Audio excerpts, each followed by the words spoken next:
Good afternoon, everyone. It's now 6 p.m. I'm going to call this meeting to order. First, I have the approval of the agenda. Do I have a motion? So moved. Second. It's been moved and properly seconded. Any discussion?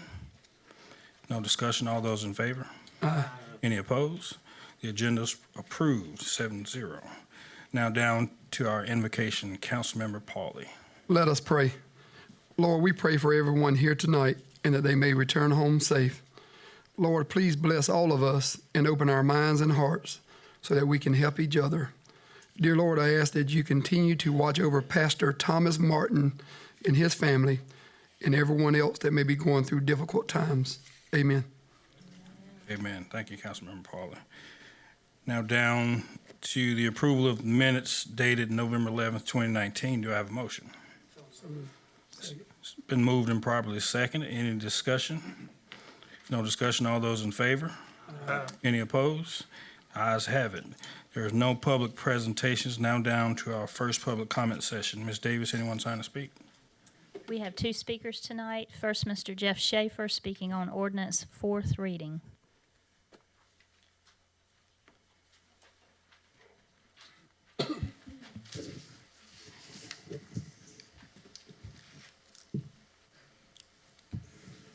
Good evening, council members. I want to understand the water organization that we're trying to fund and put together.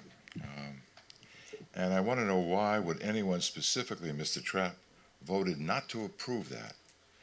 Maybe at some point this evening, he can make us all aware of his decision to vote no. Because obviously he must know something that we don't, and I'd like to know what it is. Which brings me to, as I've stated before, when we're discussing and making a motion for an ordinance to pass or fail, we the citizens want to be as well informed as humanly possible. And that might require 2 minutes of details from either the administrator or someone else, letting us know what's going on in this ordinance. Just be a little more specific about it. I have this terrible feeling that you all don't know any more than I know, and we're getting that education tonight as things happen. I could be wrong, but I'm pretty sure I'm not. Because it appears that voting on an ordinance is becoming a salary maker for the town attorney, keeping him busy, writing all these ordinances and making that much more complex for everybody. I think it might be in the best interest of the county if we took a broad look at what these ordinances are going to do for us against what they've done down the road. Because we're not a new community. I think it speaks volumes of the past administration that this council, they feel that so many topics have been missed, so many ordinances have been missed that they have to go and make these new ordinances almost every week. So revisiting ordinances is not my idea of how business should be approached. What's the purpose of revising an ordinance that is only a few months old? I mean, we did the animal thing. Surely that is something that we could have ironed out before you folks brought it up for a vote or a motion or approve that ordinance. Then we go back and do it again. It's just a waste of time. Less government, more productivity is what I want. Less taxes, more common sense approach to things. I hope that I'm making sense to you and not confusing the issues even more than they should be or are.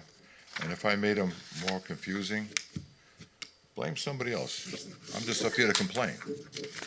Thank you. Thank you. Next, Mr. Randy Bright speaking on ordinance.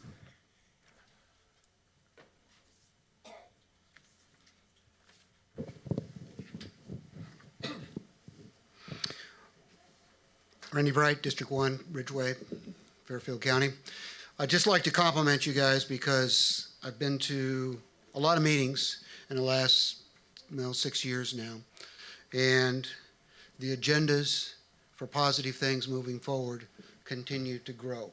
When you look down this agenda about businesses, economic development, plans, and that sort of thing, it tells me that we're on the right track in many ways to move this county forward. Our recent unemployment numbers bear that out as the county continues to hit record low numbers. Our continued announcements of new businesses that with significant employment levels. In fact, the newest, biggest one is coming, I guess, in a couple of weeks, and I'm talking about M. Lilly. So I'm not your concierge, trying to defend you. I'm just telling the facts, and I appreciate seeing an agenda full of positive movements. And let's just see this stuff through and do it the right way and give due consideration. Thank you. Thank you. That concludes segment one. Now down to our public hearings.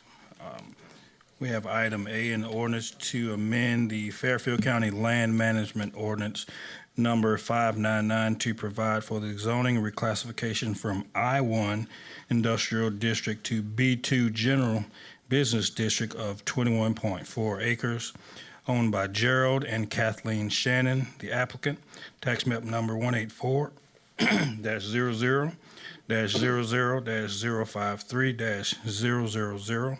This property is located at Cook Road in Ridgeway, South Carolina, 29130. We'll go ahead and open this public hearing up at 6:06. Ms. Davis, anyone signed to speak? We have two who wish to speak. First, Mr. Christopher Scott Fowler.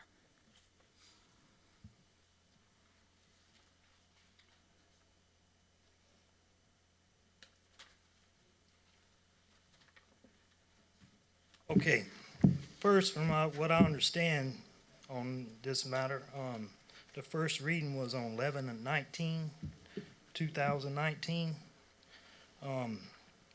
It was said that letters were sent out and everything. I have gotten nothing. And I think some of it was even certified. And I own some property right next door, and it's industrial, bought it as industrial and intended it to stay industrial, and I do not want to see my value go down because of this happening. Like I said, I wasn't aware of anything about this, just had to read it in the paper and find out, and that's why I'm here tonight. And you know, I don't know what happened previously or what went on, but what I understand, this is the second reading. And it's kind of like it's very quiet. I don't know who all got letters, what we need to do, but I would like maybe to see some more letters get out to other homeowners and property owners around there and see what they thinking, you know. That's all I have to say. Thank you. Next, Mr. Jeremy Lee Shannon.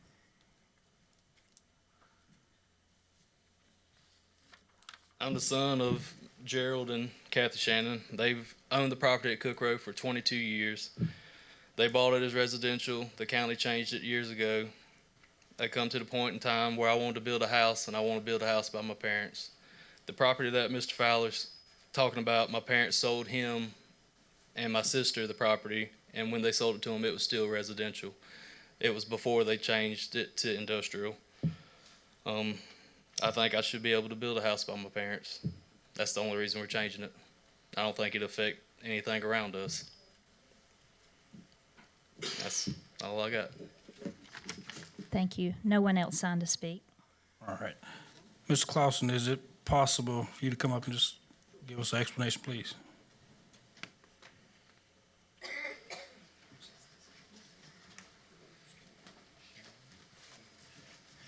All right, good evening, Mr. Chairman, Vice Chair, and members of council.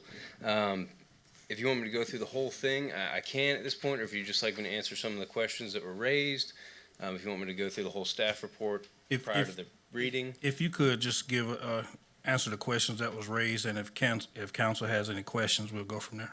Okay. So this was a pretty straightforward thing. The Planning Commission did approve. It is going to B2. That's consistent.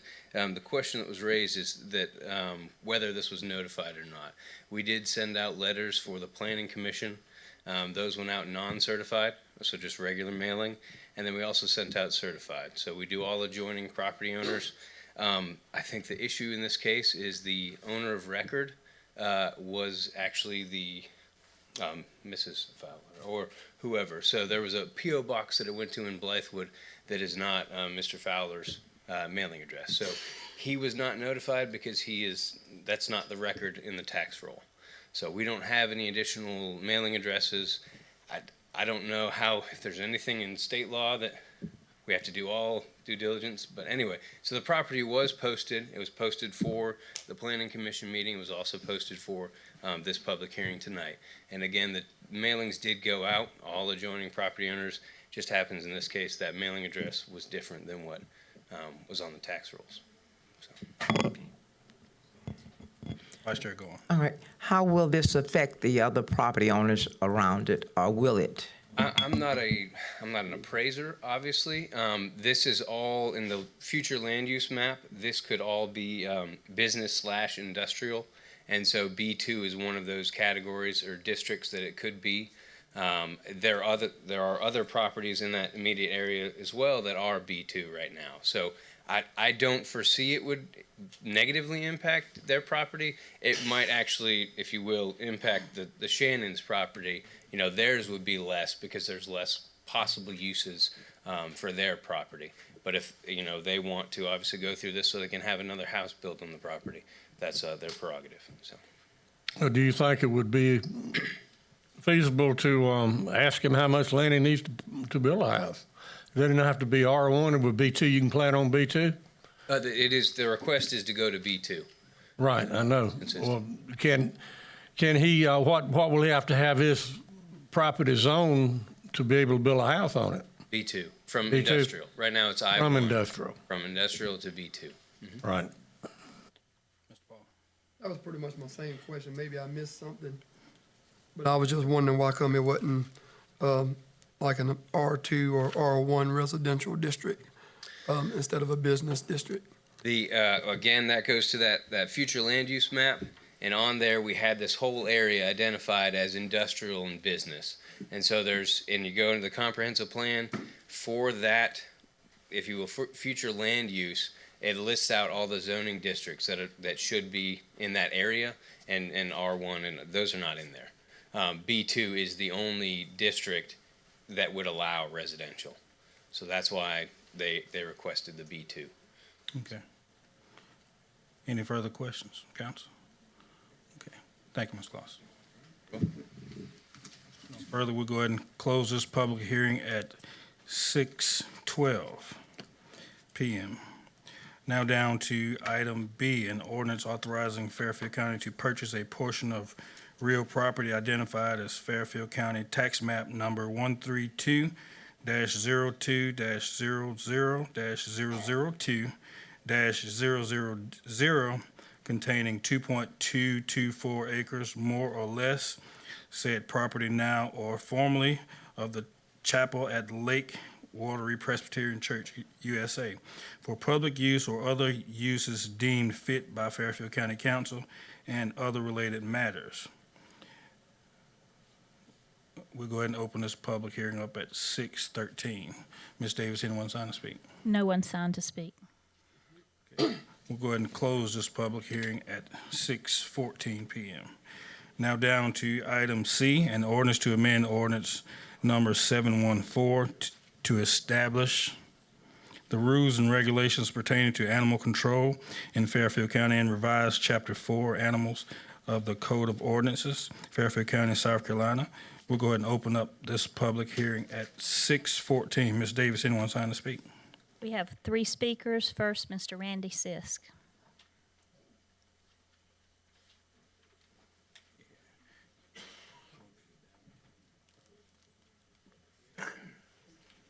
Good evening, council. As you all remember, a year ago, I had an issue with my animals. Nothing was done wrong. The town of Winsboro had sent a gentleman out to take care of the hydrant. My 2 dogs, as most dogs, are territorial. They're jumping around. They were on the 2 cables and a runner.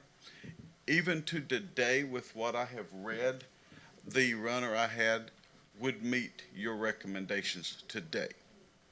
What I ask of you and the sheriff's office, to look very closely at the orders, policies. What happened to my dogs was taken because there was no food, no shelter, and no water. The sheriff's office did not do a or animal control did not do an investigation. The 2 dogs lived inside. One of my dogs died in animal control while it's there. I was able to get my other dog back.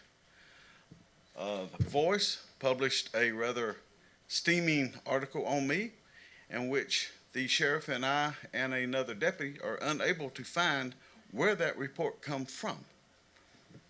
It's there. He says he can't take it out, but it's there. I can't blame Barbara. It's there. While you're doing this, think very carefully. That could have cost the county significant lawsuits. So I am an animal lover. I still have my single dog that did survive that case. Think clearly when you're making your policies. That's all I got. Thank you. Thank you. Next, Miss Kathy Falk.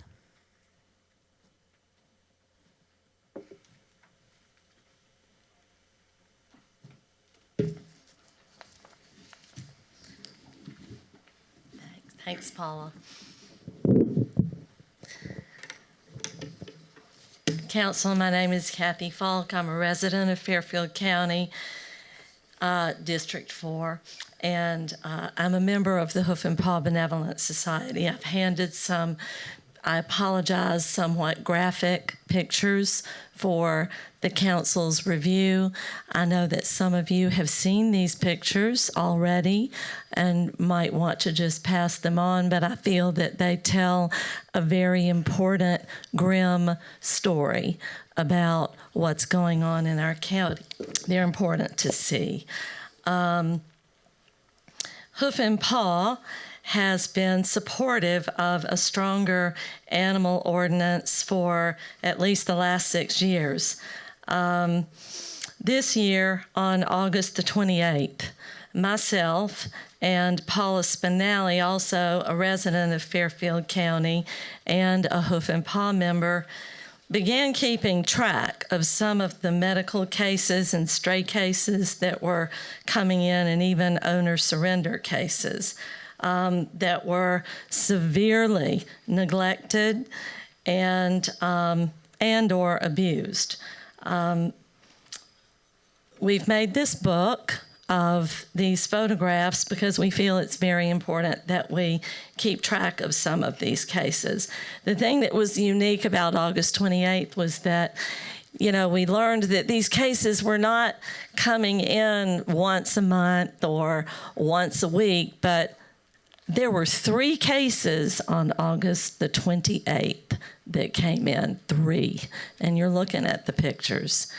We were mortified, just heartbroken, very saddened and angry as we looked at these photographs.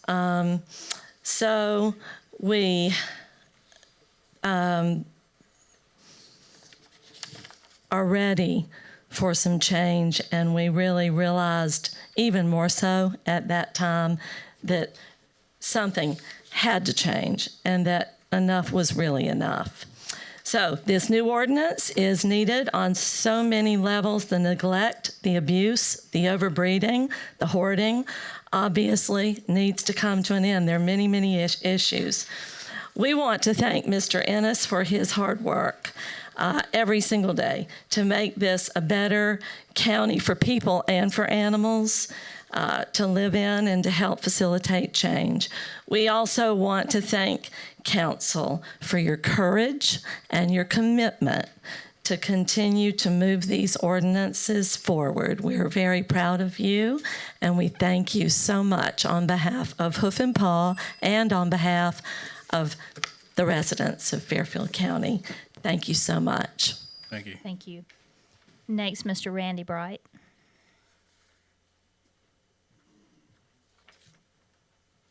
Randy Bright, District 1, Fairfield County, Ridgeway. I too would also like to thank you for moving forward, and also like to thank Hoof and Paw for their efforts throughout the county and the area. However, this is just a step in the right direction, and I thank you for that step. But it's going to be an ongoing process, and each year we should, as more issues or any issues continue to crop up, how can we continue to address them? And also, I would look at a combination. We can't do everything on our own, but remember, animal abuse is a precursor to human abuse. It goes hand in hand. Animal abuse is a stain on the entire county, and it impacts our brand, which we're working so feverishly to improve. So what can we do? Well, number one is we can communicate with the solicitor's office to ensure that they understand that we expect them to enforce our laws, which has not been the case in every case in the past. And number two, we need to work with the other government agencies. How can we leverage the new federal animal cruelty laws? I don't know if you've read about this, but this is for the egregious cases that we've talked about. It's now a federal law in many of these cases for specific, very specific animal cruelty cases. How can we leverage that? The federal laws are always the overriding laws and always have the highest penalties, or so it seems. So this is something that we should go to our state agencies, federal agencies, and find out how can we leverage these laws. And one way that we can leverage them is make people aware that they're out there. It's passed both houses. It's still partially in the process, but it should be in full bore release very soon. So once that happens, then we need to be ensure that our citizenry is aware of these laws.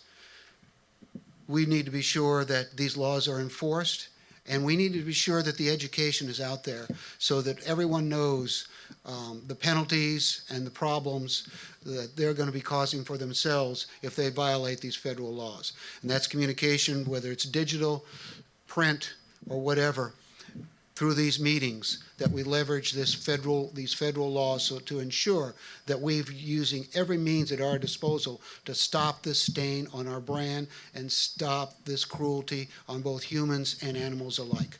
Thank you for the advancement so far. Still work to do. Leverage those federal laws. Thank you.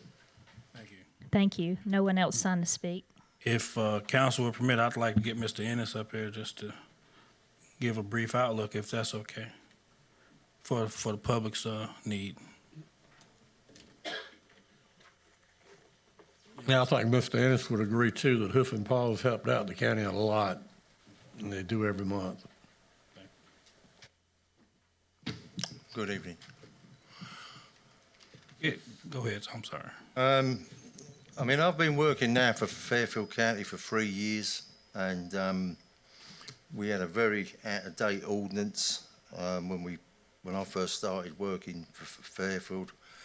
Last year, we after 18 months of working on an ordinance, trying to bring things more in line with what's going on in South Carolina with different counties' ordinances. A lot of items were actually scratched out by a member of the county council at the time. That's no longer on the council, and we just thought it'd be best to bring in or bring back in most of them ordinance items that he took out because of what's actually going on in this county. There's a lot of people in this county that are just solely chaining up a dog and just breeding it and breeding it and breeding it. And then when the dog is tired out, worn out or ill, or they just cannot control the amount of puppies and dogs they've got, they dump them on animal control, which means the taxpayers picking up the bill. We've tried to change in this ordinance the whole period of time, which at the moment is 10 days, and we want to bring it into 5 days, which is South Carolina's minimum in the state laws, so that we can actually try and move the animals 5 days quicker than keep them for longer periods of time. We seem to be picking up more and more animals that are either injured through embedded chains and collars that have got off of their property where they live, and we end up picking them animals up, and obviously the taxpayers footing the bill. there's a lot of people that seem to think that once they're finished or don't want their dog anymore, it's someone else's problem. It's time that people actually took responsibility for their animals. It's not everybody, obviously. There's some great people out there with some lovely kennel facilities that do the right thing. But there's a lot of people in Fairfield County that just want to breed and breed and breed their dogs, obviously to sell the puppies, I'm guessing, and throw the animal away when they're finished with it. And it's got to stop. I don't understand why they think that other people should pay their bill for the care of that animal when it's sick and dying or injured. It's common knowledge in all the organisations in the USA that if you chain a dog up forever, it's going to be aggressive. I mean, what do you expect? It's never been around people, it's never been socialised, and it's time that these animals get a chance, and people should be doing the right thing. We're trying to bring a situation in where animals are not, people can't hoard animals in their property, and the animal becomes a nuisance for the surrounding neighbours. You've got to clean up and tidy up behind your animals. You can't let the animal live in filth, which obviously impacts your neighbour because of the smells and the odours. You know, it's all the small things, but it's things that actually impact other people. And people shouldn't pay tax money, you know, pay a lot of money in taxes and have to put up with some craziness that goes on in Fairfield County. And it's not just Fairfield County. I mean, it's every county in the state has the same problem. I mean, I speak to different directors in different counties quite regular, and everybody seems to have the same sort of problems, and Fairfield's no different. Our biggest problem is pit bull dogs. People just don't want to keep them on their property, so they run off on everybody else's and become a problem, a nuisance animal. And people have got to be held responsible for their own animals. Mr. Ennis, not to cut you off, but so we're looking at harnesses versus... Harnesses on a runner rather than anything around the neck. Because we've had dogs that have hung themselves, dogs that have got embedded collars, embedded rope, all different types of things, you know. Okay. Does council have any questions, further questions, discussions? To piggyback on that, so to know that in the ordinance now there is a no tethering law in Fairfield County. There will be a no tethering law in Fairfield County. And any changes that's in this ordinance that affect people need to be publicised at great length before they're actually brought in to be in the county ordinance as a law. A lot of people don't go on the internet. A lot of people don't read the local newspapers. We need to come up with a way where people, every resident, has a copy of the changes, so they fully understand, you know. Richland County, I know, have done that in the past, which I know we've spoken about. People do need to know. I mean, you just can't slap new things down on people and expect them to know, because they don't. What other counties has no tethering? Aiken County does. Aiken, okay. Yeah. We need to do what's best for the taxpayer and what's best for the animals that live in Fairfield County. And also, also on that, you're right, education is one of the greatest things of helping people to work with a problem that the entire community have. And it will take some time to get people aware of the ordinance, aware of the responsibility that goes with it. And that comes with neighbors telling neighbors, people telling people, like you say, the media and everybody else. But it's going to take everybody to help make this work better, as you said, for the citizens as well, especially for the animals, because they cannot take care of themselves. No. So, and bring the level of responsibility, we kind of put it on everybody, because we're in this together. But I thank you so much for your hard work that you do every day, and for what you, the attorney, the sheriff department, and especially Hoof and Paw, I know their labor in this, but you've been doing for years to even get us to this point, and we're just going to keep moving forward with you. Thank you so much. Thank you. I think Mr. Douglas has something. I think maybe the county, someone in the county could check with the churches. And that's the best way, I think, to get the word out. And just ask the preachers if they would mind, you know, just letting them know that there is a new ordinance. You don't have to read the whole thing. Just tell them if they need to find out more about it to contact county authorities. I think we also talked about possibly having a public hearing so that the public can put their input in this ordinance also. Workshop. Workshops. Okay. Thank you, Ms. Ennis. If council has nothing further on item C, we'll go ahead and close this public hearing at 6:30. Now down to item D, an ordinance authorizing Fairfield County to purchase real property containing at least 50 acres and not costing more than $300,000 that meets the necessary requirements for said property to be used as a suitable location for a wastewater treatment site or other uses deemed fit by Fairfield County Council and other related matters.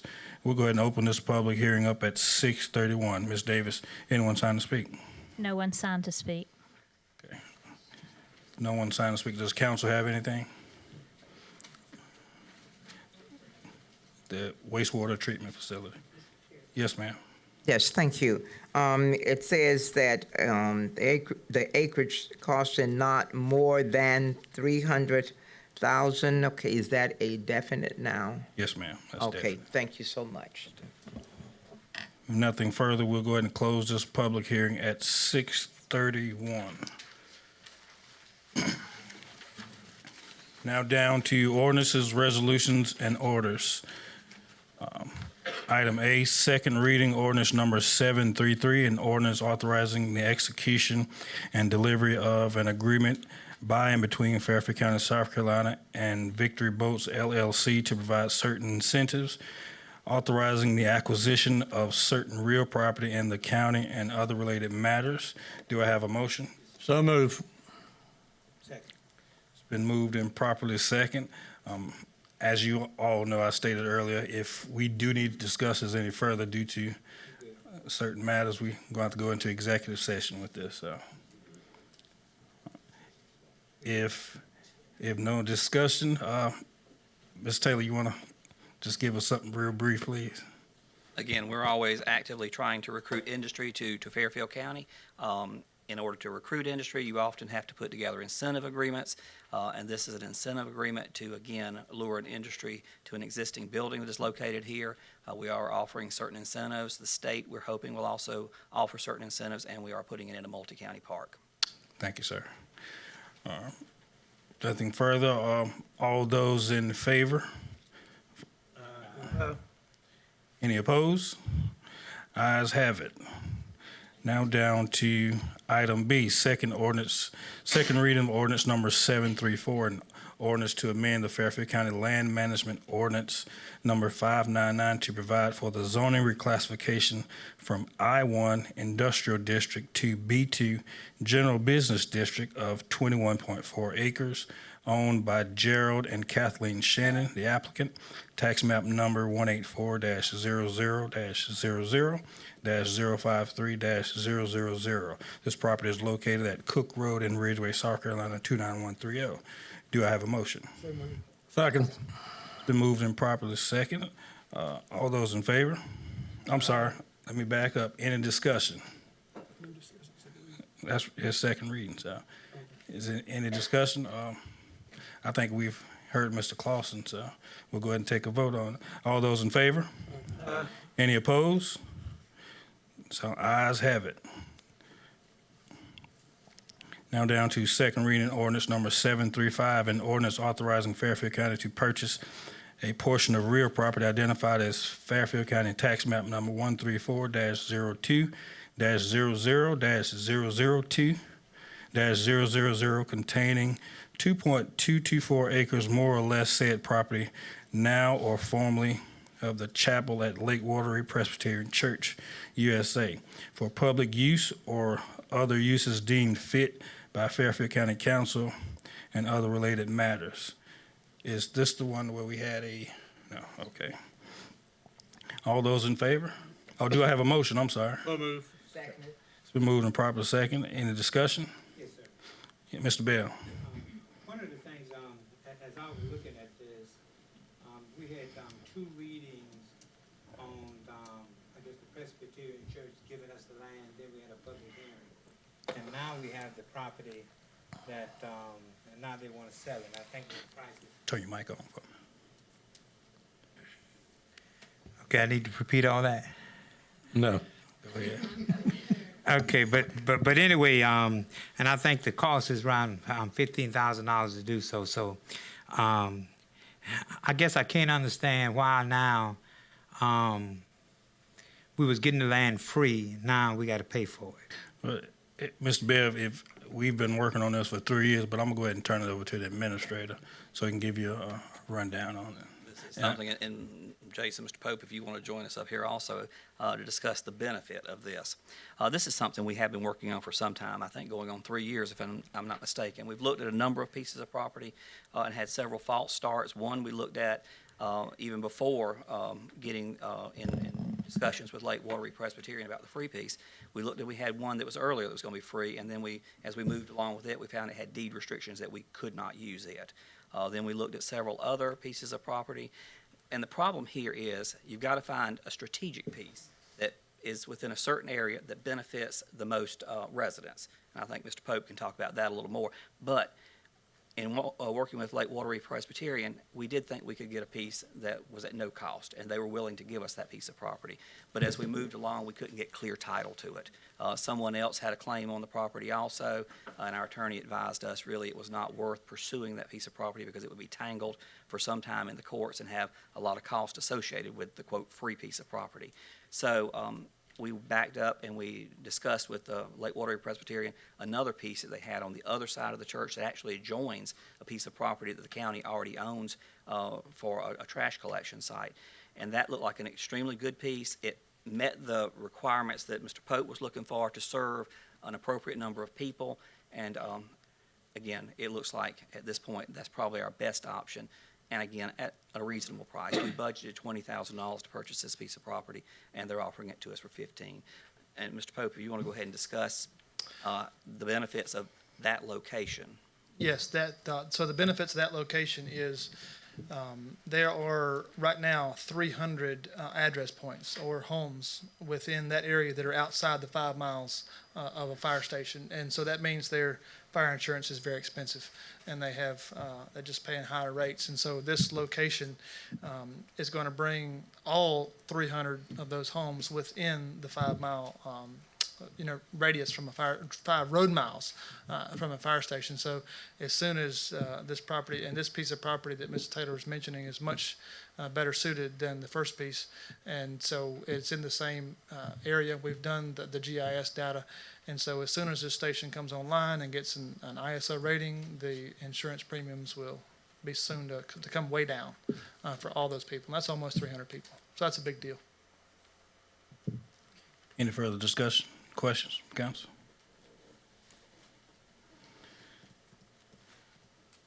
Thank you, Mr. Pope. Thank you. If no further questions, I'll take a vote. All those in favor? Aye. Any opposed? Nay. Is that 2 nays?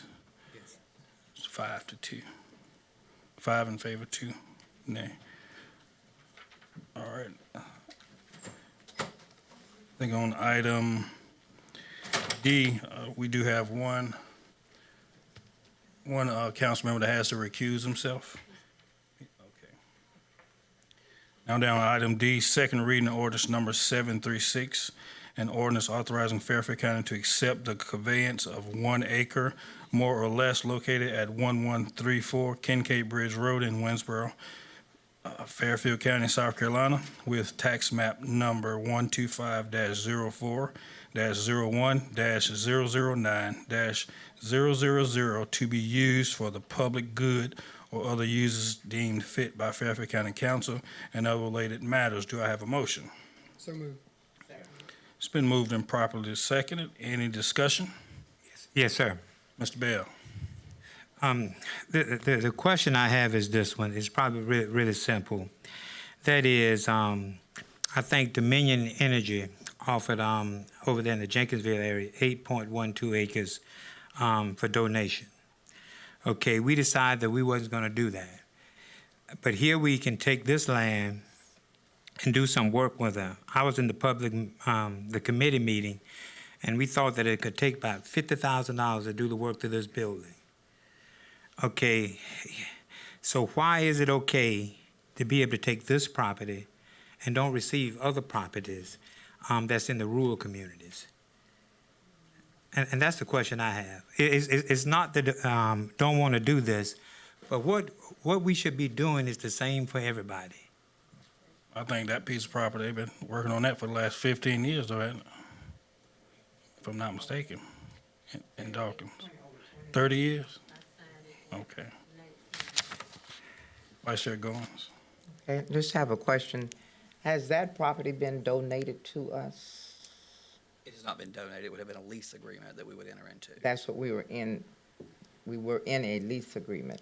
For $1 an acre, right? Right. $1 for the whole thing. It was nominal, certainly. Yes. Okay.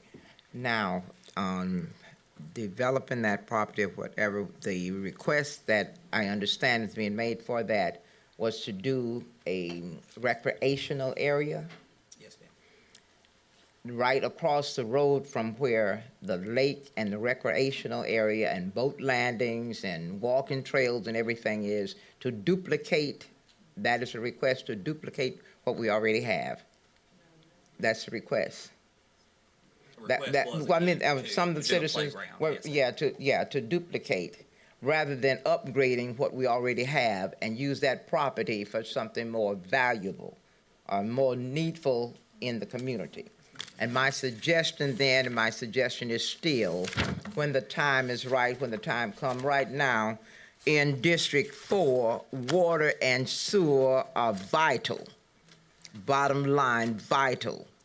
More than even recreation, because we have a lakeside, we have a lake with recreation, we have a nice recreation center, all of those things. But water and sewer in Western Fairfield, not just District 4, in Western Fairfield is vital.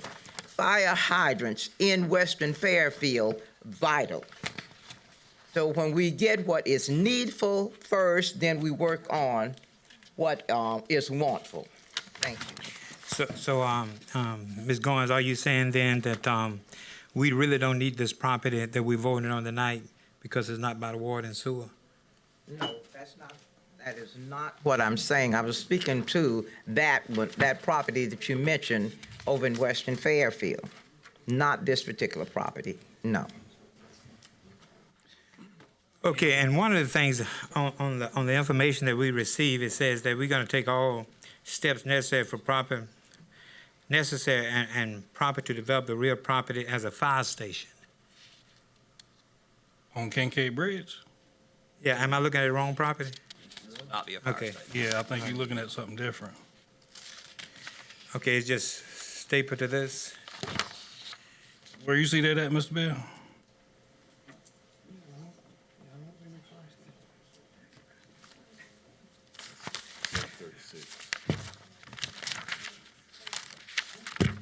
Okay, but again, Mr. my Morgan. comments are the same. Mr. Morgan, can you? Yes, sir, sorry about that, Mr. Chairman, members of council. Mr. Bell has brought up a good point in section 1, subsection B. It does say to take all steps reasonable and necessary and proper to develop real property. And it does indicate right now, you are correct, as a fire station and or emergency services facility for the citizens of Fairfield County. That is an error on my part. That was supposed to be for property to be served. Where's this at, in section D? And 1B of the ordinance, that it's just a clerical error on my part. Okay. and that can be easily rectified and changed because it was my understanding the property was not going to be used as a fire station or emergency services. It was supposed to be used for other public good for the citizens of Fairfield County. So to the extent Mr. Bell has brought up a good point, I apologize for that clerical error. Thank you, sir. Any further questions, Mr. Bell? But the question still remains, why do we want to take this property, okay, with no intent to do anything to the building? It's going to cost us at least $50,000 to renovate or repurpose the building, and yet we don't want to spend $20,000 on the property in Jenkinsville. Council have any further? And I'm just asking the questions. What we got to do is what's fair to everybody. I understand that, Mr. Bell, but if it's been going on for 15 years, obviously it's not something that any council wants. Okay. Okay, I'm through, sir. Any further questions? If no further questions, all those in favor? Aye. Any opposed? Nay. 4-2. 4 in favor. You can get Mr. Douglas back in.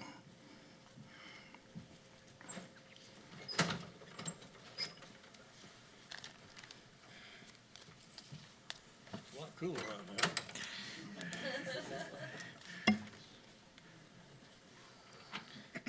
Now down to item E, second reading ordinance number 737, and ordinance to amend ordinance number 714 to establish the rules and regulations pertaining to animal control in Fairfield County and revise Chapter 4, Animals of the Code of Ordinances, Fairfield County, South Carolina. Do I have a motion? Mr. Chair, I move to adopt. It's been moved and properly second. Any discussion? Any further discussion? If no discussion, I entertain a vote. All those in favor? Aye. Any opposed? The ayes have it. Now down to second reading ordinance number 738, an ordinance authorizing Fairfield County to purchase real property containing at least 50 acres and not costing more than $300,000 that meets the necessary requirements for said property to be used as a suitable location for a wastewater treatment site or other uses deemed fit by Fairfield County Council and other related matters. Do I have a motion? Move. It's been moved and properly second. Any discussion? Ms. Taylor, if you will, just give us a... Yes. Again, we have been working hard in conjunction with the town of Winsboro and the state of South Carolina to secure funds for a new sewer plant because, as we understand, water and sewer is critical to our future development. The state has given us roughly $3.8 million over the last 2 years toward the engineering and the study of where to locate a plant and to go ahead and get the permitting and engineering done for a new sewer plant. We have to, again, find a very specific location because it has to have a discharge point along a creek. You have to have a piece of property that's located along a body of water that can accept the effluent, the treated water from the wastewater treatment facility. We have located a piece of property that was on the market for sale. We do have a contract on that. It is roughly 55 acres. It's less than $300,000, but we put that in there just to, again, make sure, because that's what we had budgeted, to make sure that we can secure the property. Any further discussion? Mr. Trapp? Who's the agent handling the sale? Trip Bradley. Any further questions from council? And I know recently during the public comment, comment was made about the wastewater treatment. Just to let the public know, we do have a joint water authority meetings during the month, so it gets more information during that time. So I invited each and everyone to come for that. Question, Mr. Chairman. Yes, sir. Wastewater treatment, so how long will it take for that to benefit the western side since we so badly need it on our side of the county? So how long will it take before we benefit from it? This is one of those things, it's going to be a good while before we can actually get sewer service out there. How long, years? I don't know. It all depends on demand. You know, if I had a plant located out there that would drive us getting the grant money to run a line, it would happen a lot quicker. If we don't have a plant, just how long? 50 years? You know, I would be just taking a stab in the dark. I'm hoping 10 years would be the absolute max.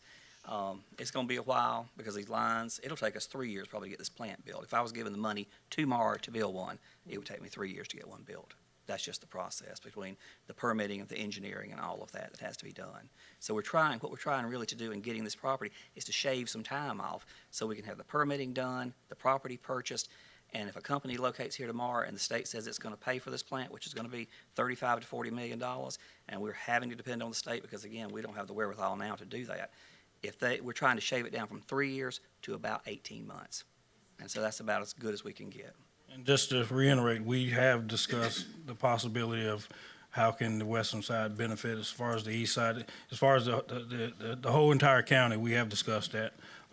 Our initial discussions were to locate the plant on the western side. On the western side, yeah. Problem is, when we started looking at the numbers to run the lines really back to the interstate, because that's, again, where the mega site is, and we're having to use that to get the state's money pulled down to make this thing happen, just to run the line from the Broad River, which is the absolute best place to put it, was about $50 million just for the lines. How long would it took to run the lines from Broad River to the interstate? You're probably talking 2.5, 3 years at most to make all that happen, but it's just a cost. We couldn't get over that insurmountable $50 million cost to run those lines because we would have had a $50 million cost of lines and then a $30 million cost of construction of a facility. Any further discussion from council? If not, I entertain a vote. All those in favor? Any opposed? Nay. Ayes have it, 6-1. Now down to item G, first reading by title only. Ordinance number 739, an ordinance to amend the Fairfield County Land Management Ordinance number 599 to provide for the zoning reclassification from R1 Single Family Residential District to R2 Inclusive Residential District of approximately 1 acre owned by Lucius and Sheila Sampson, applicant.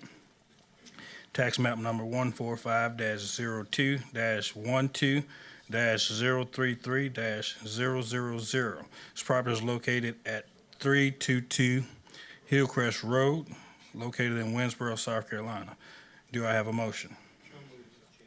Second. It's been moved and properly seconded. As you all know, that there is no discussion during the first reading by title only. All those in favor? Aye. Any opposed? Nay. Ayes have it. That was a new one. Ayes have it, 6-1. Now down to item H, resolution number 2019-13, I'm sorry.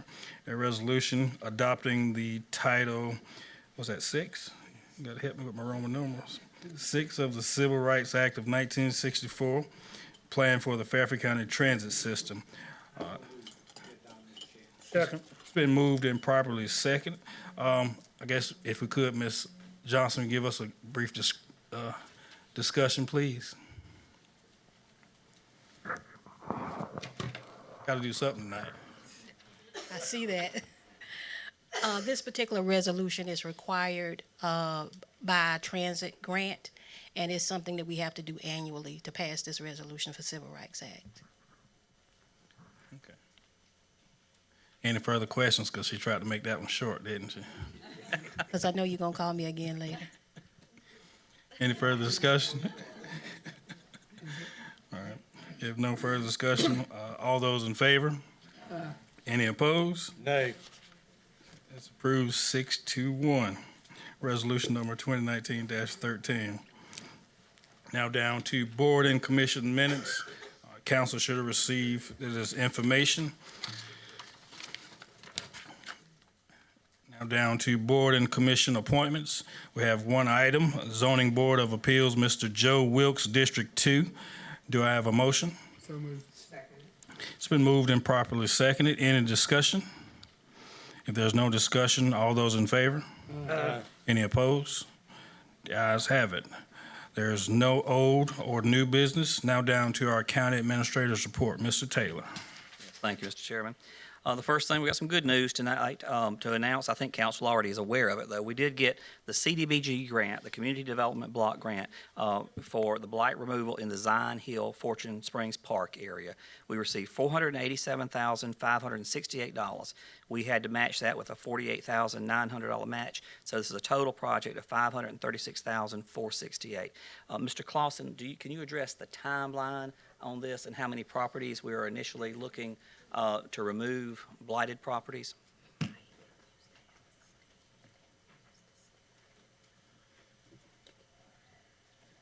Chairman, members of council, the timeline.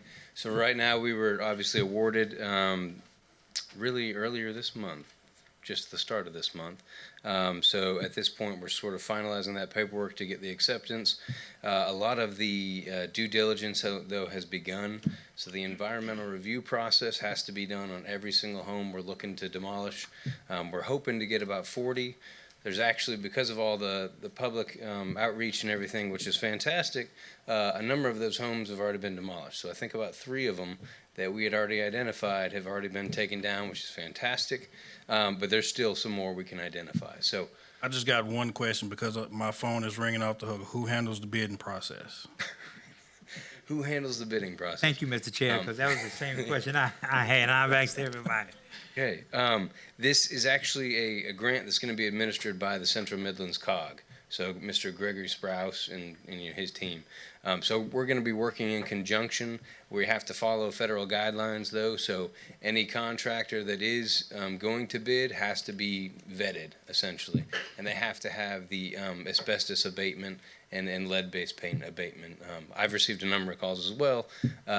So yeah, they have to have that credential.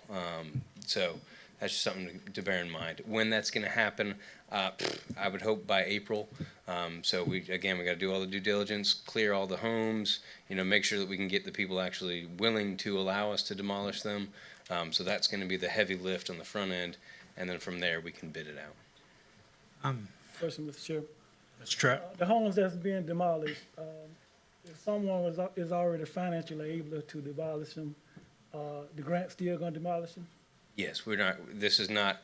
The owner of the home does not have to be LMI. This is just solely focused on clearing blight, eliminating blight in the neighborhood. I am always excited when the county can get grants. I think this is a really good thing. One of the questions I've had, and I guess I've talked to the administration about this, is that my hope is in the future that we can get something to upfit and do weatherization of homes, especially in the on the eastern side. And I want us to be looking at that and try to seize any opportunity that we may have that can help people fix up their homes. And please look at that, and anything you see, please bring it to council so we can try to address it and do what we need to be able to try to get those grants and secure those grants. Thank you. Any further questions? Yes, ma'am. Go ahead. Okay. I'm just excited about this and very glad about it. And I'm just thankful for everything that's going on in Fairfield County. Now we're moving forward in such a great way. And I want to use this particular thing to say, when I say something about Western Fairfield or Jenkinsville, it seems like there's a negativity that flies up, or I don't know what it is.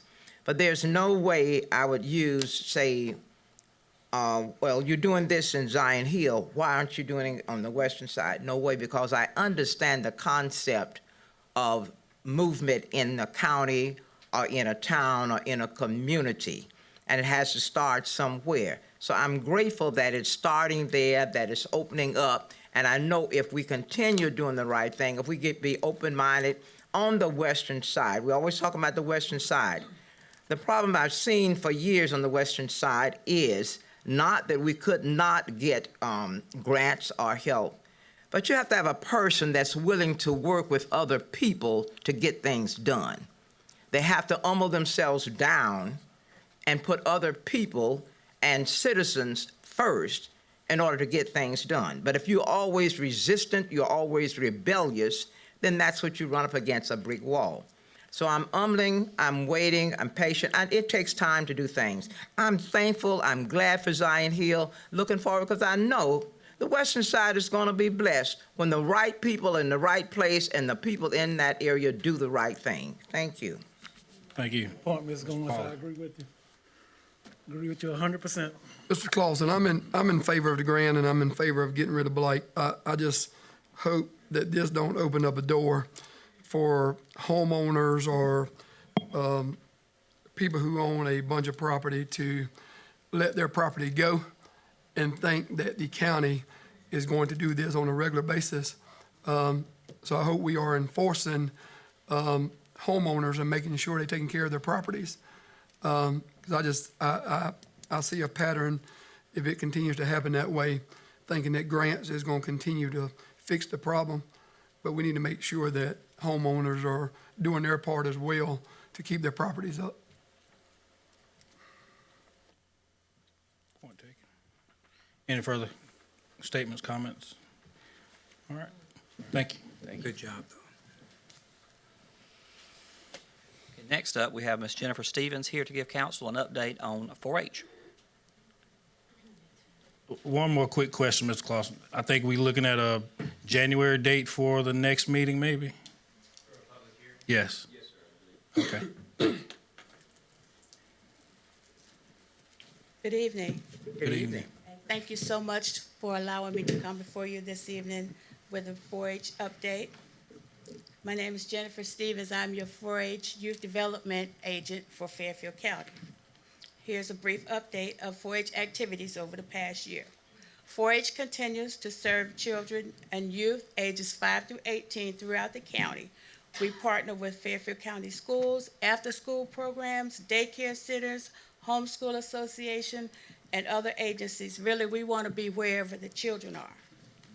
Over the past year, I'm proud to say that we've had 4-Hers from Fairfield County participate in the following state 4-H projects: the Picnic Leadership Program, the State 4-H Congress, the 4-H Club Camp Sessions 1 and 2, 4-H Engineering Challenge, 4-H Legislative Day, 4-H Junior Weekend, and 4-H Healthy Habits Summit. We also have students that are participating in the 4-H shooting sports competitions. That is something brand new for us. We're really proud about that. We have had 4-Hers participate in the following individual projects: the Rabbit Project, the Poultry Project, the Chicks, Photography Project, Presentation Competitions, and the Wildlife Food Project. This past summer, we had our first Cooking Like a Chef cooking camp, where a group of 20 youth explored the culinary arts by cooking a variety of foods. And we're not just talking about everyday foods, we're talking about Asian, American Indian, African, and Latin. It was amazing. We will definitely conduct that camp again next summer, and you're all invited to our closing ceremonies. There is now a youth 4-H shooting sports club that is here in Fairfield County. The youth in the club aged 13 to 18 will participate in 4-H shooting sports competitions across the state. These competitions will consist of archery, riflery, and shotgun. Although these 4-Hers will compete regularly, they wanted me to make sure that you know that the focus of their club will include gun safety and education. Our goal is to continue to provide programs to youth throughout the county. We're in great need of volunteers and a place to hold 4-H community programs. We thank you for your continued support as we serve the children and youth of Fairfield County. As been a practice in the past, I have brought a 4-Her with me this evening just to give you a quick overview of her 4-H story, because I believe that hearing it from them is a lot better than hearing it from me. We continue to thank you for your support of the 4-H program. We're very proud of our youth. They've been showing themselves all across the state, so thank you so much. At this time, I'd like to have Jalen Cumbie come up and tell you her 4-H story. Thank you.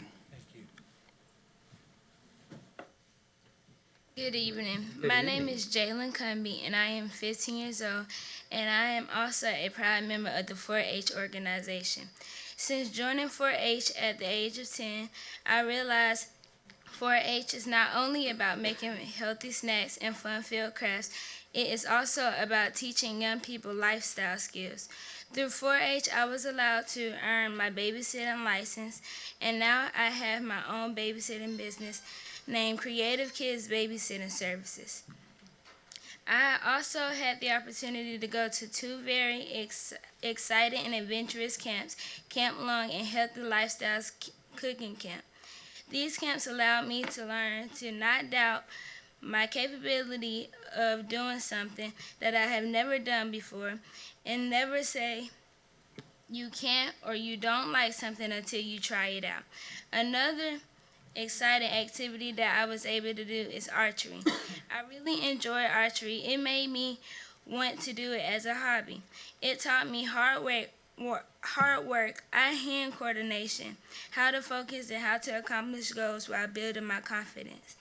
4-H has really made a positive impact on me and my peers as well. Thank you for giving me the opportunity to share some activities that I have done over the past years while in 4-H.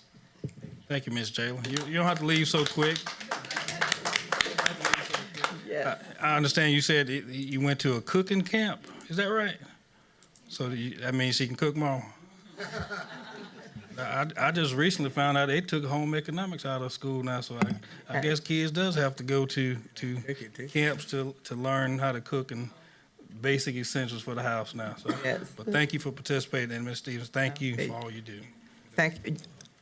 And just want to tell her I'm so proud of you, and you're doing a babysitting business. That's something I used to do when I was young, so that's a great thing. God bless you. Continue the good work. I tell you what, thank you. You all make us proud. Thank you. Thank you so much, and I would like to say thank you to Miss Rochelle Ginyard. She's not Jalen's mom, but she's also a 4-H volunteer. And I would take this opportunity to say, if we had more volunteers, we could do so much more. So please consider becoming a 4-H volunteer. Thank you, Miss Rochelle, for all you do for 4-H. Thank you. Ms. Stevens, do citizens need to contact you if they want to be a volunteer, or how do they go about that? Yes, they can contact me. We're located just across the street from the new Burger King. And you can stop by at any time. We'd be more than happy to take an application for you to become a volunteer. We could use the help. Thank you. Mr. Chair. Yes, sir. One of the things, too, I just asked Mr. Taylor, could we add that to our website? And he says, okay, to ask for volunteers for the 4-H. Thank you so much. Thank you. Next, we had we got bad news about the Midlands Fatherhood Coalition, as everyone's aware, a little while back, that they had lost a majority of their funding. The county currently gives them $40,000 a year to run this organization, and it's a very good organization. It has done wonderful things for Fairfield County. But again, however, they lost their funding, and they have come to us to ask for additional funding. They asked for another $60,000. But upon review of their finances, and I will have Ms. Johnson go over a little bit of that with you. We took it to the Administration and Finance Committee, and they could not recommend providing the additional funding. And we do need that to go before council. Yeah, I think that is an action item, so we're going to have to take a vote on it. But Before we take action, can I ask a question? Yes, sir. Go ahead. Go ahead. I've been thinking, I think I talked to Ms. Johnson and talked to I've been thinking about this. What could we do? Because everyone talks about how good the Fatherhood Coalition has been to this county and all the work that has gone on. And no one could say that they weren't doing a really good job. And so one of the things that we have, we do have a lot of, Fairfield County is really moving forward, and I appreciate that very much. But we continue to have disadvantaged a disadvantaged population, when people get in the Fatherhood Coalition, they really need these services. And I'm just wondering, how can we add that service to an already group that's in the county? Ms. Johnson, I think you did look at that avenue as well. If you could just Before we get into discussion, let's go ahead and can I get a motion on it? I'll make the motion. It's been moved and properly second. Now, for discussion, Ms. Johnson, can you come on up, please? 'Cause this was a hard task to discuss, because as everyone knows, the Fatherhood Coalition does great work in the county.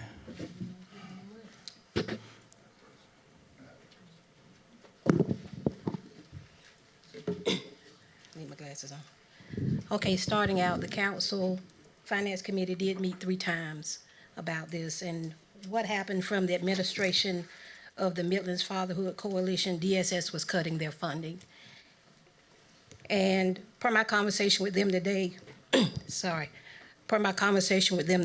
reason that they were cutting it is because they needed more funds for foster care. So the current Fairfield Midlands Coalition budget is $213,000.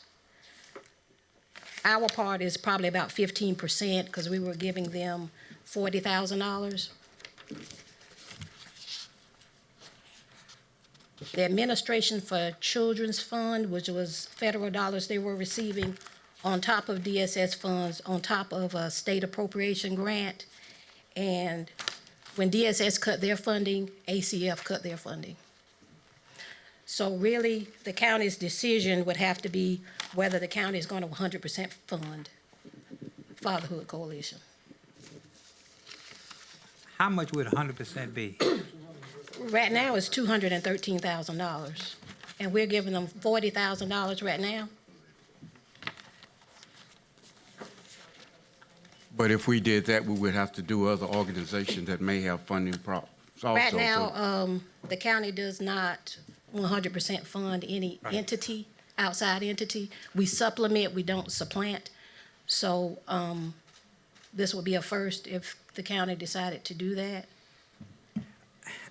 And currently, I'm not asking that. I'm just trying to think about how could we take this and put it in another agency and use Mr. Rudolph so that we can get these services, how he worked with people with child support and all this other kind of stuff. Right. And I don't know the answer, okay? I did call another grant source to attempt to see if they would give additional grant funding for Fatherhood Coalition, and at the time, it didn't fit into that particular grant objectives. Do we have any county group that we can add an employee to for $40,000, $50,000, $60,000 and continue to use those services? It still wouldn't be enough. Right now, they have like 3 employees, and all the programs that they have, if the county decided to do that, we would have to have enough staff to run all of their programs that they run now. So that would have to be up to council, whether or not they would want to add that. But their budget, they're losing all of their funding with the exception of us. We give them $40,000. They came requesting originally an additional $60,000 to take them through to June 30th. Right. Okay, and for any years after that, they would request that $100,000 from this time forth. They just needed the additional $60,000 to get them through the fiscal year. But right now, they're set to close December 31st without the additional $60,000. But the $100,000 would not help them at all, though. It basically just cover the salary. Am I correct? It's going to cover, a majority of it is going to be their salaries and their fringe. Some of the programs, even if council decided we want to take on this program with a budget of $100,000, the program would still have to be scaled back, either personnel with all the, in addition with all the other programs, so it wouldn't still have the full impact that it has as it does right now. And so when they lost DSS funding, then the federal funding and the state funding all followed. So it is a significant budgetary impact. And council would have to consider, you would be the sole source of funding for the Midlands Fatherhood Coalition. And also, if there were any other unforeseen, unexpected expenses that came up, that the county would have to, in order to sustain the program, the county would also have to cover those additional expenses as well. But we did look at, me and Mr. Taylor, we did look at other programs that are in the county to see how it could fit. But again, I would think you would did the personnel. I mean, they're kind of all to themselves. I mean, they do such a specialized thing in the county, and they do such a wonderful job and help so many people and so many families, you know, and that's the big focal point of Midlands Fatherhood Coalition. I mean, and they do an excellent job working with their three, like I said, they have 3 staff members, and they do all of this. I really understand that we can't fund them, and we don't want to start that. Now, I understand that piece. Okay, so I'm okay with that. But the question I have, Mr. Chair, is do we need to make this decision tonight? And the reason I'm asking this is, could we just make sure we maybe do some other brainstorming to see what we could do? And the answer still may come back and says we can't do anything. The only issue I think with that is, without the additional $60,000 to carry them over through to June 30th, they have to close December 31st. They've already started telling staff and their clients because, you know, so to put it off, you know, they would be already closed. Yeah, we can't change that part anyway. I'm just talking Right. about how can we get part of those services to stay, okay, if it's nothing but the stuff at a high level, so we can sort of carry it on. That's the only question I'm asking. My thing is, and this is no reflection on the coalition, because I think it's great. Yeah, It was one of the hardest decisions that I felt that I had to make when I was being on this committee. But it's like, to me, it's like having a loved one on life support. You want to keep them around. You want them to stay here. But eventually, you got to give them up. You know, Father, I mean, it's a great program. I think the world of Mr. Rudolph and everything like that. But I think what was taken away from that meeting that we had with them is that they understood where we were coming from. My thing is, you know, what, if we give them $100,000, what is it going to really do?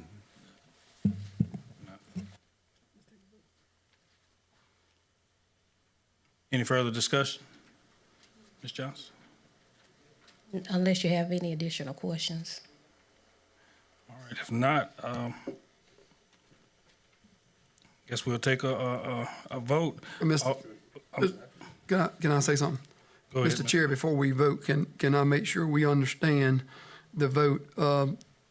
Is the vote going to be that we approve what the Finance Committee recommended, so we don't have no discrepancy on how we voting? Mr. Morgan, you want to clarify for us, please? Yes, Mr. Chairman, members of council, as I understood it, there was a motion that was brought before council to discuss the recommendation of the Finance Committee. The recommendation of the Finance Committee was to not approve the additional funds as requested. So at this point in time, if you were to vote in favor of the motion that was brought before, that motion was the recommendation to not grant the funds. Therefore, a vote in favor would be a vote in favor of not granting the funds. A vote against would be a vote to go against the recommendation of the committee and for the full council to actually go forward and grant the funds as requested. Thank you. May I ask another question? So then, if I vote I'm in favor of it, and we come to decide to do something else, there might be some other alternatives, you could bring it back if it gets on the agenda for the next meeting, right? Yes, sir. As I understood, if you say you vote, and I'm sorry if you'll clarify what your vote would be in favor of the recommendation of the committee, but you wanted to have the possibility of bringing it back up at a later date and time? I have to vote with it, right? Yeah, you'll have to be on the voting on the prevailing side in order to have a motion to reconsider. Any further discussion? If not, I'll entertain a vote to uphold the committee's recommendation. So moved. Ms. Gomes, go ahead. To uphold the present recommendations of the finance committee. Okay. Any second? It's been seconded. All those in favor? Aye. Any opposed? Nay. Is that 6-1? 6-1 to uphold the recommendation. All right. Now back to you, Ms. Taylor. Yes, thank you, Mr. Chairman. The next, we have an update on the accommodations and hospitality tax. As you all are aware, we passed that at the county level some time back. We are ready to implement it. We have had an issue where we did have to go to the town of Winsboro to get them to pass a resolution which would allow us to fully implement it. Otherwise, we would have had an issue as far as administratively dealing with what was in the town and what wasn't. This keeps it consistent now that they did vote the other night when we went before them to allow it to be collected by the county also in the town of Winsboro. So we have overcome the last obstacle to implementing the accommodations and hospitality tax, and that will move forward shortly. And again, thanks to the town of Winsboro for also agreeing to allow it to move forward. Next, an economic development update. We have Mr. Sam Hodges here. We do have some very good news that he's going to announce. I think the announcement went out earlier today concerning a company locating in the old Walmart building. It has now been sold, and we will have a new company, Pharmacy Life Packaging. Mr. Hodges? Good evening, Council. Good Chairman evening. Robinson. I've got some good news for you guys tonight. Project Light, which I'm sure a lot of you have heard about, throughout the last couple of months, is finally announced. So it's called Pharmacy Light Packaging. They're based out of Ohio, and Pharmacy Light Packaging announced plans to establish operations in Fairfield County. The company's $2.9 million investment, which we think is really going to be around $3.5 million, is expected to create 33 new jobs, which we think over the coming years will get up to closer to around 100. It's a family-owned business. It's based in the U.S. We've dealt a lot with their president as well as the plant manager that's going to be moving down here, and I couldn't speak more highly about either of them. So they'll be located at the former Walmart building, which is 721 U.S. Highway 321. And they'll begin operations, I think, this coming week, honestly, with distribution. And then the initial hiring is slated to begin in the spring of 2020, which Ready SC will be assisting with. And like I said, we couldn't be more thrilled to have this group here. I'd like to read a quote from their president because I think it speaks volumes about who they are and what they're about. Pharmacy Light is happy to have found both a community and facility that we believe will support our continued growth in the production and nationwide distribution of prescription packaging products. Our team first visited Winsboro in July and found the people to be friendly, welcoming, and outgoing. I would like to express gratitude to the business development people at the state, county, and city levels for all their help. We look forward to being a member of the community producing plastic products in South Carolina. And again, that was their president, Jack Brennan, who will be coming down here in the coming weeks. Other than that, we're moving forward with the wastewater treatment plant project with Thomas Hutton. We met with those folks last week, and they're continuing to do environmental studies on the piece of property. And then we also have two other projects that we continue to work on moving forward. Mr. Paul. Can you just let the public know if they are interested maybe in some employment, where would they submit a application to? Yeah, for the Walmart place? Yeah. So that's going to start up this spring. So they close on the building December 6th, but December 13th is when they'll start distribution, which is only 2 folks in there.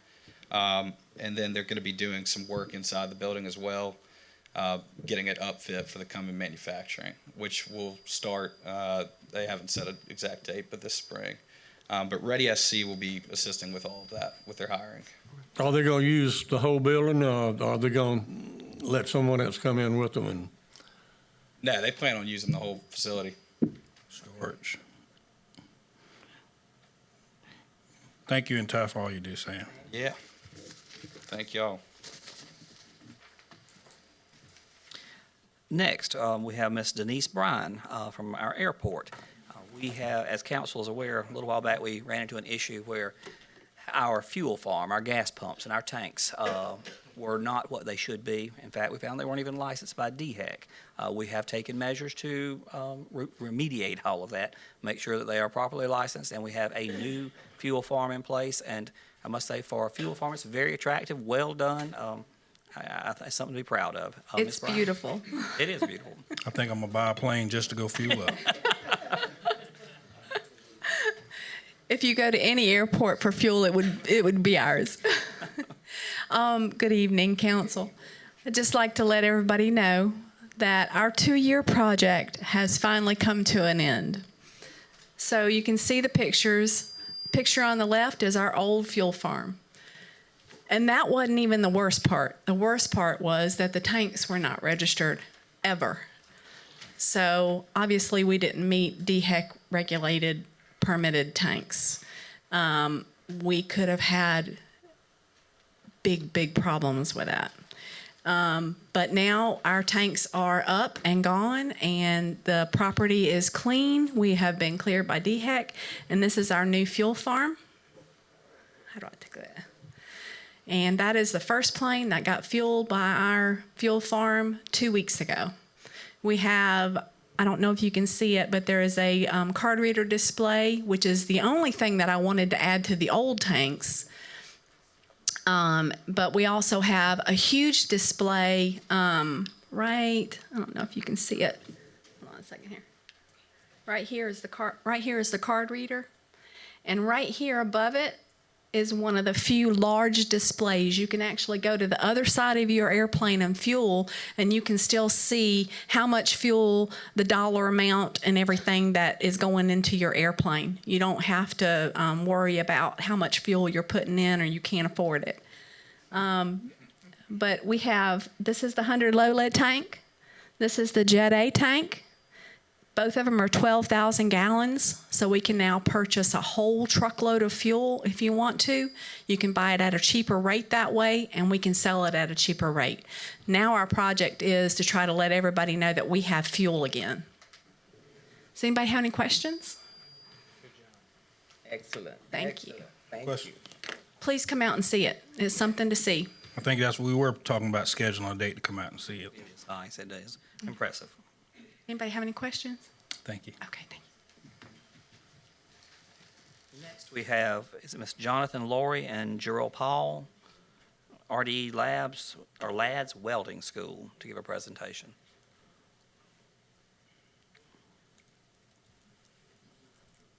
Good evening.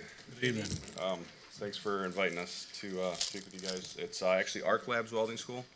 And I'm John Lohr. This is Gerald Hall. I'm the Director of Education, and Gerald is our head recruiter at our Columbia campus. Arc Labs is a full functional welding school, and we serve the state of South Carolina with 3 facilities. We also have a location located in Houston, Texas.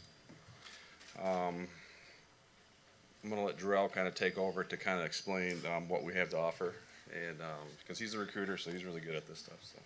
Good evening. How are you all? This is my first time ever presenting in this format, so if I'm not in the right order, please forgive me.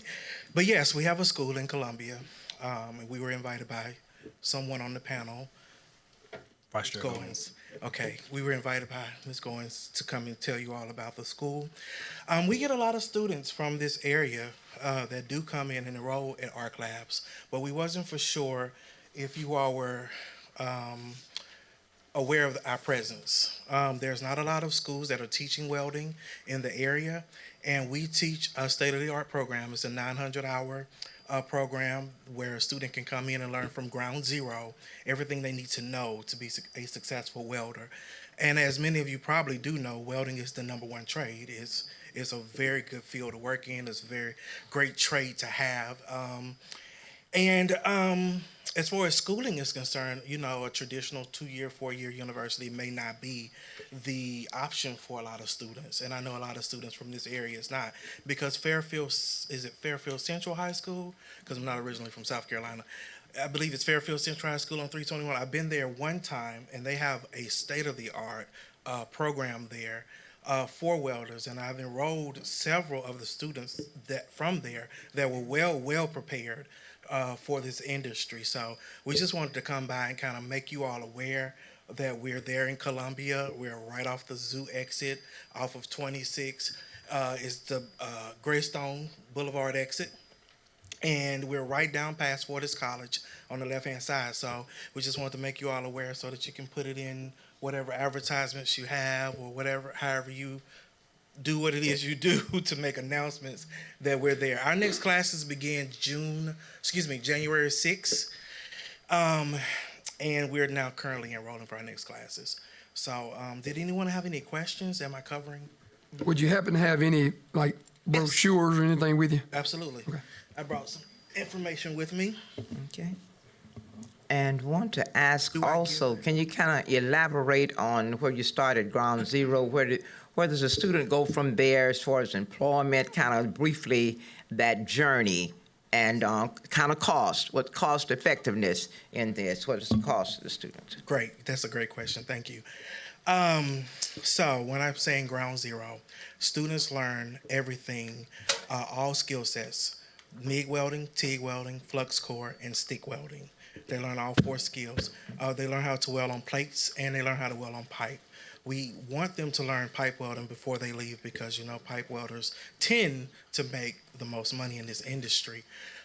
So that's built into the curriculum. So that's what they learn. In our day classes, students complete this in 6 months. So it's a 900-hour class that they complete in 6 months. It's like coming to an everyday job. So, I mean, they're completing 38 hours a week because the schedule will be Monday through Thursday, 7 a.m. to 4, and 7 a.m. to 1 on Fridays. And our evening schedule, they complete in 9 months, this program. And the schedule is Monday through Friday between hours of 6 and 11.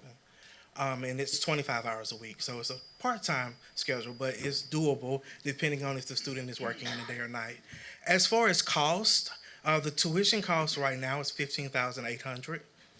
And that covers everything that the student needs to go to school there in terms of the material that they use, in terms of the laboratory, in terms of our career and student services department, which is the next big department of our campus because career and student services are the ones who help them find employment before they graduate. The ideal for us is that they are employed before they leave the campus. We're coupled, and please don't ask me which companies that it is, I'm not sure yet, but we're coupled with several companies in the area, but I could get that information if you reached out to me. We're coupled with several companies in the area that we do recommend students to go and attend. The latest one, BAE. The latest one we have is BAE, and we have already recommended, I believe, 5 students, and 3 of them have landed interviews and potentially are being hired. Yes, and potentially being hired there. So we're very excited. We're doing very well. So that's the tuition cost, $15,800. We have a day and night schedule. We have a career services department that works with students' abilities to employ themselves and communicate that they're eligible for the job, as well as work with resume writing and cover letter writing and researching for jobs. We have a student service coordinator who sits with them and walks them through that process if they didn't get that along the way in high school. Also, is there any kind of assistance with this as far as the tuition? Do you have any kind of program assistance? Absolutely. Well, we have several scholarships that we offer, ARC Labs offer, and I'm not the student finance expert, but I do know we have several. Depending on what the needs are of the student, they may qualify for several scholarships that ARC Labs give. But financial aid is what we usually, is our first, attack to covering tuition costs. We're also veteran friendly. We have a lot of veterans that are at our school, and we do accept VA benefits. Yep. So financial aid, we will help you apply for that, walk you through all the steps, make sure you understand how to responsibly use financial aid through our student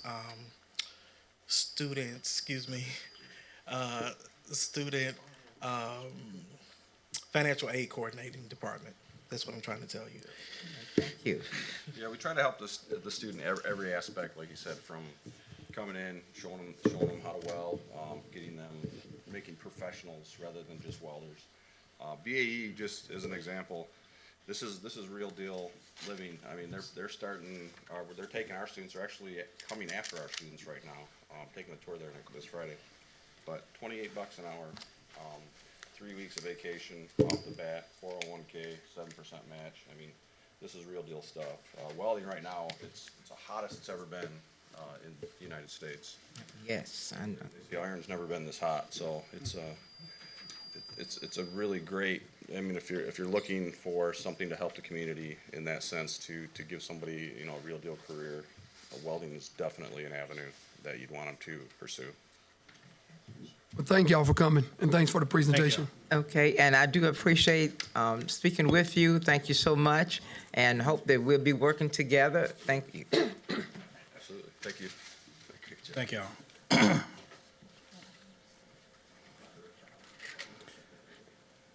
I think that's it for County Administrator's report. There is no Clerk to Council's report. Now down to our second public comment session. Ms. Davis, anyone signed to speak? We have 3 speakers. First, Ms. Jackie Workman speaking on vision.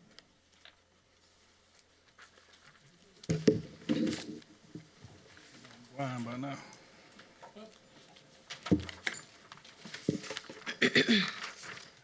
Good evening, Chairman Robertson and council members. Jackie Workman, District 4, Fairfield County. That was in your thing. Thank you. Compliments to the council, as Mr. Bright stated, for the rate for unemployment. And while I was sitting there, I did go over it. We are ranked number 35 as the highest, and as the lowest, we are ranked. As the lowest, we are ranked number 35, and the highest, we're number 9, and I have it right here. But we are coming to the end of 2019 and looking at 2020. I'm respectfully asking council to please ask the administrator to resign due to the high standards and responsibilities of this position. This position requires someone that can be trusted. He violated the procurement policy, purchased a Ford F-150, $35,353, spent over $200,000 without your approval, council members. Then, after several months, he admitted the truth. However, wrong had been done and cover up from some of you. A breach of trust of this position has been broken. A key value to maintain is trust. Council hired him because of trust and his qualifications. However, he took advantage of this position. Now the citizens are skeptical. The faith in you is gone. We as citizens cannot trust in your words nor actions that they will benefit the children, seniors, and citizens of Fairfield County. Staff members and citizens lack faith in your leadership and your capacity to fulfill the duties of this position as administrator effectively. You have left a lasting wound, and the citizens will never fully trust your decisions. George MacDonald said it best when stated, "To be trusted is a greater compliment than to be loved." In closing, there has not been one report from the papers concerning this abominable behavior. If it was an ordinary citizen committing a crime, their picture would be on the front page of the paper. Mr. Trapp, Michael Trapp picture was placed on the front page for lack of attendance. Chief Laurie picture was on the page for committing a crime. Wendell Irby on the front page. And former Deputy Administrator Davis Anderson picture was on the front page of the paper, who worked under the administrator's position, had been accused but not proven. However, Mr. Taylor has... Thank you. Continue next time. Next, Mr. Jeff Schaefer speaking on attitude.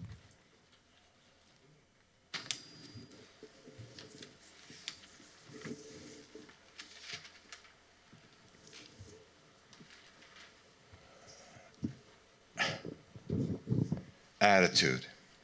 It has everything to do with what we experience in life. It's only 10% of what happens to us and 90% of how we react to it. We are in charge of our attitudes, and tonight, my 90% is kicking down the door. I am certainly not afraid to voice my opinion, especially if I have the facts to back them up. However, it's become abundantly clear to me and everyone else here that there are people both sitting in the audience and up here as well at the council table who seem to think it will be beneficial to leak confidential inside information about some erroneous assumption or wrongdoing, either about the administrator or about some council member or an employee. Just for the record, that's not whistleblowing, that's treachery, betrayal, a breach of trust, what I formerly referred to as backstabbing. Since you cannot be trusted to keep your mouth shut about coming up confidential information, you seem to feel that feeding this erroneous information to the pompous, half-witted, self-proclaimed king of Jenkinsville and his entourage of hoodwinkers, trust me, that fooled nobody and certainly backfired on you.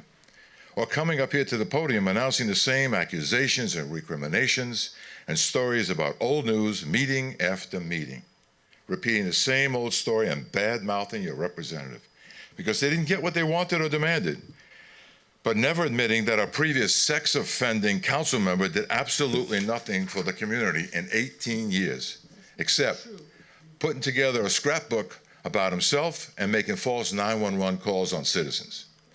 That's damn true. Let me just say, when you ring the bell, be aware that it rings in your corner as well. We see who's playing the word salad game. And for the record, voting nay is not a productive vote in general. Why not say the problem is this and then follow up with a solution? Randy does that almost every week, and he makes it look easy. Need some help? Talk to him. He'll guide you if you have an iota of common sense and integrity. But if all you want to do is rub salt in a wound that's already been apologized for or has been explained not only once, but several times, then let me suggest that you politely keep your annoying tone of voice quiet and sit down and let the rest of us get on with the business at hand and hear the answers to real questions that relate to progress. We're aware that misery loves company, but trust me, we don't want to be invited to your pity party or your sour grape dinner. Keep the whining down to a bare minimum, and let's all try to be useful and constructive with our time and our attitude. I'm certainly that to benefit everyone and all the citizens here and at home, black, white, red, pink, striped, polka dotted. Thank you for hearing me out, and I promise you I will not repeat this in the future.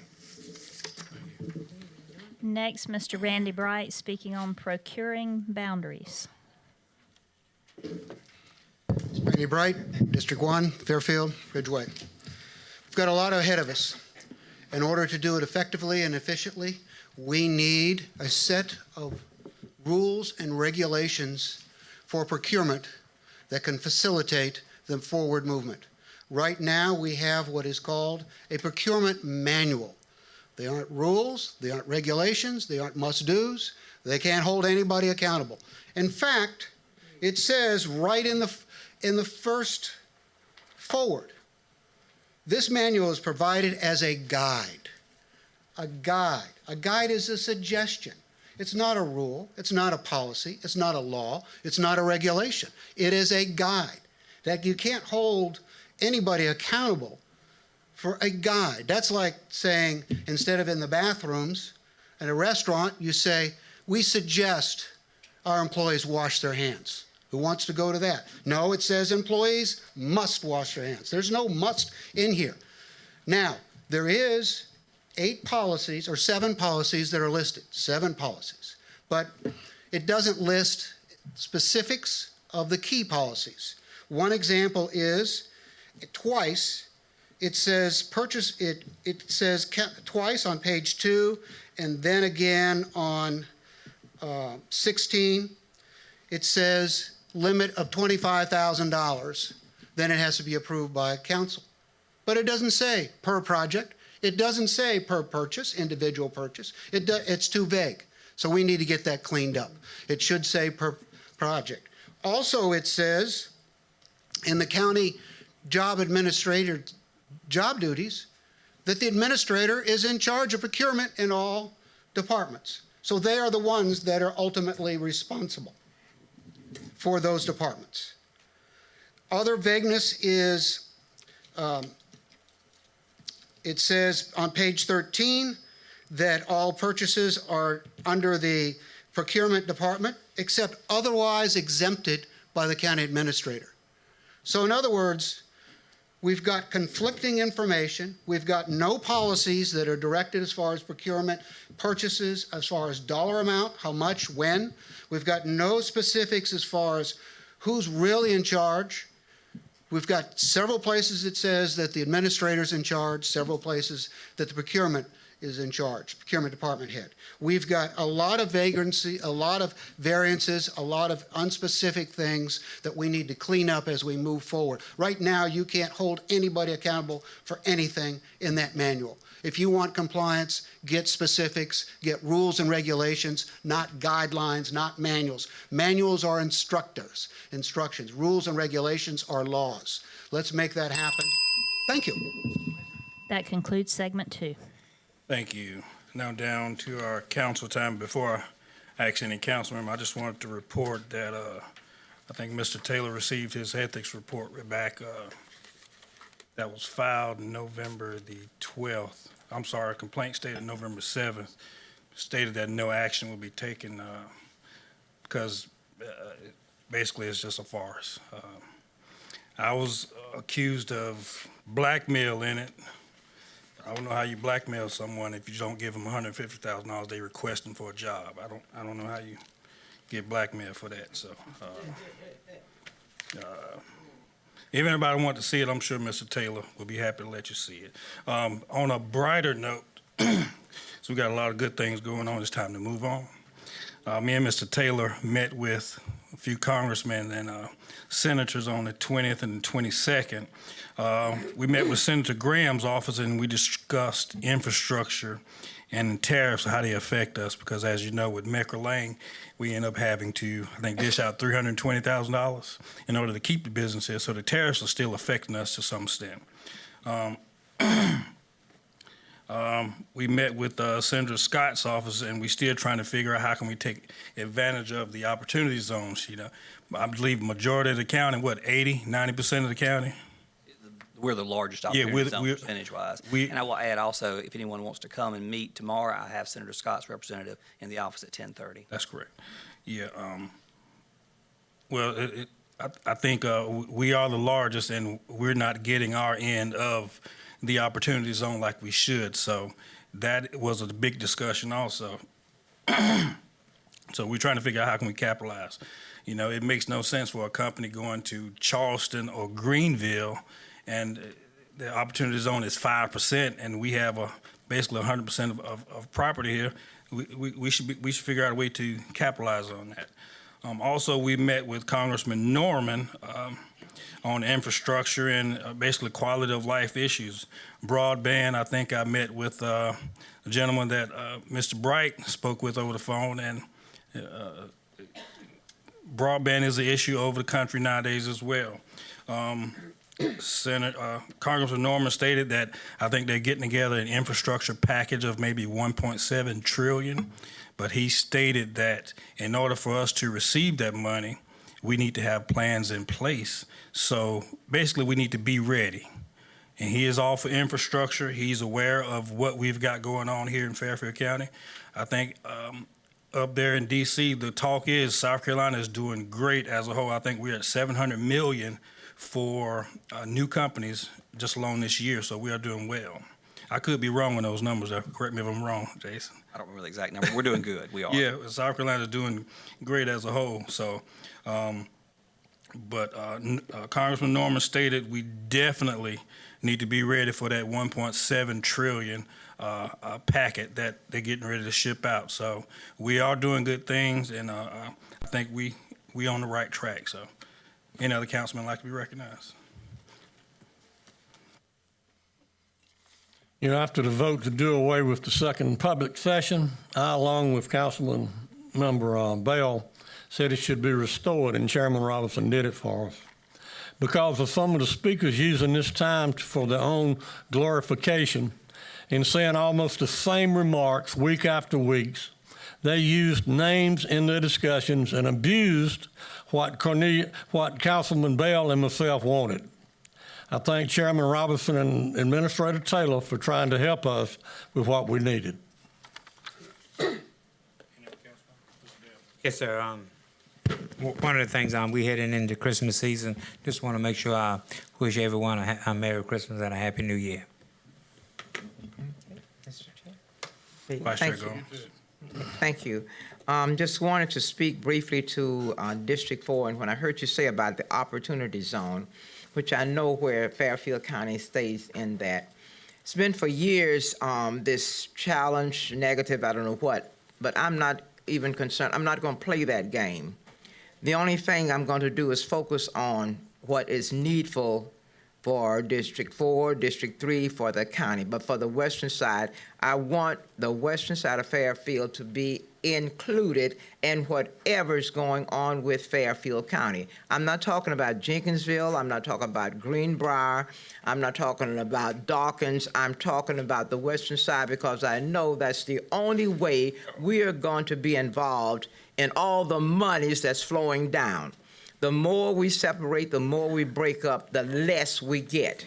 So it is necessary that we're included in whatever's going on, whatever monies is coming to the table. I'm going to be a part of that to draw it out to Western Fairfield. The only way we can do that is work with the chairman, work with the administrator, work with the state, work with the federal government, work with those that are doing the doing all of the grants.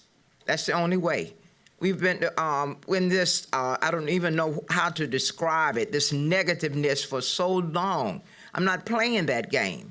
I'm not playing that back and forth. I don't like you, you don't like me, we don't like each other. I'm not playing that game. I don't have time for it. The only thing I want to see is for the western side, for Fairfield County to be the best it can be, for the citizens that are here now to do the best they can, for the generations that's coming up to have the best opportunity. We have people and children that have such great capability but do not yet have the opportunity. I want to open doors for other people. I want to lift somebody up and pick somebody up. So whatever it takes to work with council, the county, the state, or whomever else, I don't care what color you are. If you're bringing the best to Fairfield County, you have my support. Thank you.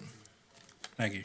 On the lighter side, I've had about 6 or 8 pens disappear, and I brought 2 more tonight, so please leave them in my cup. Y'all, I need them too, you know. Chairman, I would like to make a suggestion that one of the public speakers made about us looking into the policy and making some word changes in there and maybe turning it into a policy rather than a manual or guidelines. Or myself and the administrator, and along with Mr. Morgan, we are looking into it. Like I say, we talked about it. It might have been 3 years ago, but it just kind of, we forgot about it. And just yes, ma'am. I want to say congratulations, thank you, and the administrator for your trip to Washington representing us. You did well. Thank you for the information you're bringing back, because it takes that networking to help us do better, to help us get where we need to go. So that's important. Thank you for representing us. Merry Christmas. No, a blessed Christmas to everybody, a blessed New Year's, and when we come back, we're moving forward. We're not going backwards, we're moving forward. Amen. One last thing I will say, that when on that DC trip, you find that a lot of counties in South Carolina are in the same predicament. Some people are having overcrowding problems. Some people have no crowding problems. But we all have the same problems. And South Carolina is on the rise right now. Oh, yes. Definitely. Just let everybody know we are going back to 2 meetings starting January. So just keep that in mind. Have a Merry Christmas, and I entertain a motion to it. I'm sorry. It's been moved and motion been made and moved and properly second. All those in favor? Any opposed? Ayes have it. We are now adjourned. Merry Christmas.